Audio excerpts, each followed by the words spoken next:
How to build a healthy plate using everyday Nigerian foods. Most people don't actually eat unhealthy food, they simply eat unbalanced meals. If you look at many plates in Nigerian homes, you'll notice a pattern: a mountain of rice, a little stew, and maybe a tiny piece of fish somewhere on the side. It looks normal, it's filling, but nutritionally, the plate is often very one-sided. Too many carbohydrates, too little protein, and almost no vegetables. And this is not because people don't care about their health, it's usually just habit. Most of us simply grew up eating food this way. But the good news is this: healthy eating is not about removing Nigerian foods. You don't need quinoa, you don't need imported salads, you don't need expensive diet plans. You only need balance on your plate. And today, you'll learn exactly how to do that. You'll learn what a balanced plate actually looks like, the simple formula nutritionists use, and how to apply that formula using everyday Nigerian foods you already eat. By the end of this video, you'll be able to look at any meal in front of you and instantly know whether it's balanced or not. What a balanced diet really means. When people hear the phrase balanced diet, many imagine something complicated. They think of strict dieting. They think of avoiding rice or avoiding swallow. But that's not what balance means. A balanced meal simply contains 4 key things. First, carbohydrates. Carbohydrates provide energy. They are the fuel your body uses to move, work, and think. Second, protein. Protein helps repair tissues, build muscles, and keep you feeling full longer. Third, healthy fats. These support hormone production and help your body absorb important vitamins.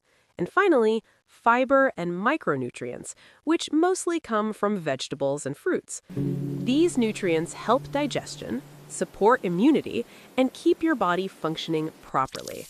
But here is the most important idea to remember. Balance is not about removing foods. It is about proportion. You can still eat rice. You can still eat yam. You can still eat swallow. But the proportions on your plate make all the difference. The simple balanced plate formula. Nutritionists around the world often teach a very simple rule. It's called the balanced plate method. Half of your plate should be vegetables, 1/4 of your plate should be protein, and the remaining quarter should be carbohydrates. That's it. No complicated calorie counting, just a visual structure. Vegetables take the biggest portion because they provide fiber, vitamins, and minerals without excessive calories. Protein comes next because it keeps you satisfied and support muscle repair. Carbohydrates take the smallest portion because they are energy-dense and easy to overeat. When you structure your plate this way, meals become naturally more balanced. And the best part is that this formula works perfectly with Nigerian foods. Nigerian foods in each category.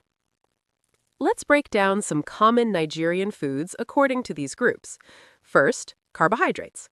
These are the foods that provide most of our energy. Common examples include rice, yam, garri used for eba, plantain, bread, and potatoes. These foods are not bad. They're actually an important part of our diet, but the key is portion awareness. Eating too much of them without balancing the rest of the plate can easily lead to excess calories. Next is protein. Protein does not always have to be expensive meat. There are many affordable Nigerian protein sources. Eggs are a great option. Beans are excellent and widely available. Fish, chicken, sardines, and even ground nuts provide useful protein. Soybeans are another strong option that many people overlook. The key idea here is that protein should be visible and substantial on your plate, not just a tiny piece hidden in the stew. And finally, vegetables. This is the most under-eaten food group in many Nigerian diets. Yet vegetables are incredibly important. Common options include spinach, ugu leaves, okra, tomatoes, cabbage, and carrots. Vegetables provide fiber, vitamins, and protective nutrients that support overall health, and ideally, they should occupy the largest space on your plate. Now let's look at a typical pattern that happens in many households. A common plate may look something like this: about 70 to 80% carbohydrates, maybe 10% protein, and almost no vegetables. It's not unusual to see a large portion of rice with stew and only a tiny amount of fish, or a large ball of swallow with just a little soup. This pattern happens for several reasons. First is habit. We often cook and serve food the way we saw it growing up. Second is convenience. Carbohydrate foods like rice, garri, and bread are easy to prepare and filling. Third is the perception of cost.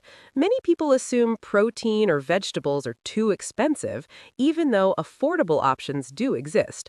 And finally, cultural norms play a role. In many settings, a big portion of carbohydrates simply feels like a complete meal. But once you understand balance, small changes can make a huge difference. Fixing popular Nigerian meals. Let's start with rice meals. A typical rice meal might be a large serving of rice with stew. To improve balance, you can reduce the rice portion slightly, add beans or another protein source, include vegetables such as cabbage, carrots, or spinach, and add fish or chicken. The meal suddenly becomes much more balanced. Now consider swallow meals. Many people eat large balls of eba or fufu. A better approach is to make the swallow portions smaller and increase the amount of vegetable-rich soup. Soups like okra, vegetable soup, or ugu-based soups naturally provide more nutrients. And of course, ensure the soup contains adequate protein, like fish or meat. Bread meals can also be improved easily.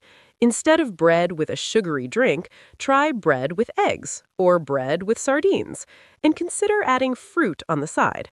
These small adjustments significantly improve nutritional balance. Balanced breakfast ideas. Breakfast is another opportunity to build a balanced plate. One simple option is eggs with bread and a piece of fruit. Another option is oats with milk and some groundnuts. You could also try beans with plantain. Each of these meals contains carbohydrates, protein, and some fiber or nutrients, and that balance helps maintain steady energy throughout the morning. Balanced lunch and dinner examples. For lunch, you could have a plate of rice, beans, vegetable stew, and fish. Here you have carbohydrates from the rice, protein from beans and fish, and nutrients from vegetables. For dinner, a meal of boiled yam with egg sauce and vegetables works very well. Again, the goal is not perfection. The goal is simply to include all the key components in reasonable proportions. Common balanced eating mistakes. Even when people try to eat healthier, a few common mistakes appear. One mistake is eating vegetables only when trying to lose weight. Vegetables should be part of regular meals, not just diet periods. Another mistake is eating too little protein. Protein is essential for satiety and overall health. A third mistake is extremely large carbohydrate portions. And another common habit is skipping meals, then overeating later. Balanced eating works best when meals are consistent and structured. At the end of the day, healthy eating does not require exotic foods. It does not require expensive diet plans. It simply requires structure on your plate. The next time you look at your meal, ask yourself a simple question. Does this plate contain carbohydrates, protein, and vegetables? If the answer is yes, you are already moving towards a more balanced way of eating. And if you want to take it even further, try applying the balanced plate formula to your next meal and see how it changes the way you eat. Now, I'm curious, what meal did you eat today? Share it in the comments. And in the next video, we'll talk about something many people struggle with: how to lose weight without starving yourself.